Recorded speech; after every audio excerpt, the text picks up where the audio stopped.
LeBron is done playing, y'all. Stephen A's time has come, like for real. So if you've clicked on this video, you've probably seen this viral clip where literally just last night after the Lakers-Knicks game, LeBron approached Stephen A. Smith. They had a little one-on-one conversation. And I'm no expert on human psychology. You know, I did not study that in college. But this was clearly not a smooth interaction at all. We gotta call a spade a spade. LeBron was towering over Stephen A. Smith. It didn't even seem like he said anything back to him. It just seemed like LeBron said his little piece somewhat aggressively and got up on his way. And it's just like, damn. After all these years, man, 2 decades of LeBron's career, it finally caught back up to Stephen A. All the critiques over the years, bro. And it's interesting because not everything Stephen A. has ever said about LeBron has been unfair. You know, some criticisms are justified objectively. But apparently the interaction we saw last night had less to do with LeBron and more to do with Bronny. And the fact that this is the context just makes the situation a whole lot worse in my opinion. Because I don't think LeBron realizes in his attempts to shield Bronny from all the criticism and stuff, he's low-key making things worse for bro in the long run. And today, we gotta talk about it, bro. So yeah, man, y'all go ahead and let me know in the comments. How surprised are you that LeBron finally confronted Stephen A. Smith? Do you feel he's justified? Do you feel that Stephen A's really just been talking that crazy and that he deserves to somewhat get embarrassed? Why or why not? And yeah, bro, really quick before we go any further, what's up YouTube? Plug Speaks back with another video. If you're new, first of all, welcome. Go ahead and sub. Also like the video if you enjoy. I upload quality basketball content and we're on the grind to 5Ks fighting most death. Appreciate it. But yeah, man, back to the vid though. So we not finna waste any time. Let's get straight to it. You see, we all know there's several comments Stephen A. has said about LeBron that could probably lead him to be a little upset, you know, several things. But the comments that led to what we saw last night when LeBron brought the smoke are very specific. And this is back from a First Take episode in January, bro. I remember it. It was right after the Lakers had called up Bronny James from the G League. You know, he was hooping in the G League. And they called him up for their game against the Philadelphia 76ers. It was on national television. A lot of eyes were watching. And Bronny played terribly. I mean, we're talking about 0 for 5 from the field, 3 turnovers, 0 points in 15 minutes. JJ Redick said it himself after the game. He was like, I had faith in him. But Bronny did not play well. He just called it what it was. Everybody seen it. And it was just like, damn, a reality check. LeBron's son is not ready for the NBA. And the very next day, Stephen A. Smith did not hold back. You see, he approached the conversation how he usually does. And I gotta admit, it's one of my biggest pet peeves. Because he bigs somebody up before he utterly rips them apart and tears them down. You know, all the compliments in the world. He'll give you your flowers. And if he does that, just know a series of insults is coming your way. But anyway, I'll throw the quotes on the screen. He just said, you know, I'm trying to be really, really respectful toward LeBron. One of the top 2-3 players in the history of basketball. He's a treasure in my eyes. But then he cut to the chase, talking about LeBron, stop this. As a father, stop this. Simply saying like, man, Bronny is not ready for the NBA. We all know Bronny James is in the NBA because his pops.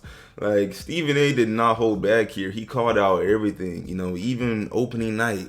Everybody knows he only touched the floor opening night because it's everybody wanted to see the father-son duo, all the build-up, all the hype. You know, it was nice, powerful, wonderful story. And then reality sets in. Man, the day after that opening night game, everybody knew Bronny should not be seeing consistent minutes in the regular season, like in regular NBA games. He needs to stay in the G League, just develop, and, you know, grow there. And I kid you not, this is all Stephen A. said, bro. Like, he was damn near uplifting Bronny. Talking about we love seeing what we're seeing from him in the G League. He's legitimately earning his recognition there and that he's a wonderful kid, you know, all the fluff. But, you know, the point is, Stephen A. really didn't say anything crazy. Every quote I put on the screen just now was objectively true.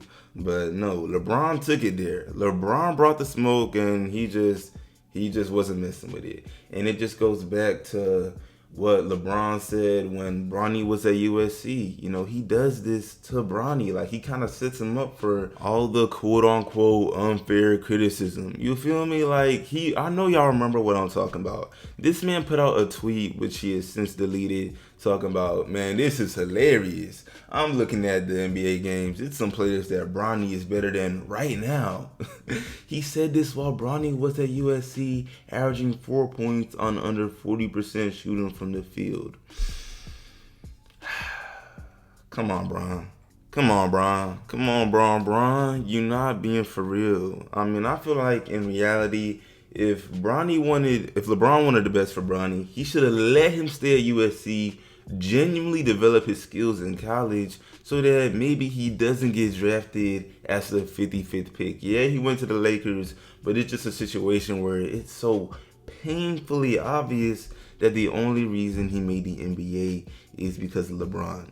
And if anything, I feel as though Bronny's play in the G League, you know, where he's actually been playing pretty well, kind of getting buckets, cooking up a little bit, proves that if he just took his time in college, he would have been doing this anyway. Like, there's no way he's out here, you know, cooking up in the G League. You know, he's had several games with 30 points. He went toe-to-toe with Isaiah Thomas the other night, and he wouldn't have been able to do this in college. I'm hard-pressed to believe that. Like, come on, man. You just let him develop. He would have been at USC averaging 15 points, you know, some decent efficiency, and he would have went first round. Easy. Lakers could have took him with their first pick. Easy.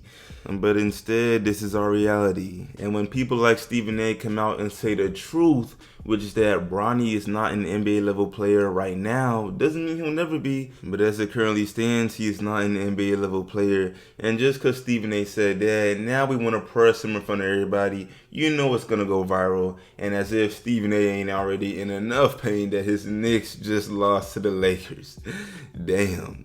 You feel me? Like, if LeBron approached Stephen A for any other reason, because Stephen A has said some other things that's kind of reckless about LeBron. And if he approached him for any other reason, then I'm just like, yeah, man, I'm just going to be laughing because, you know, this is entertainment at the end of the day.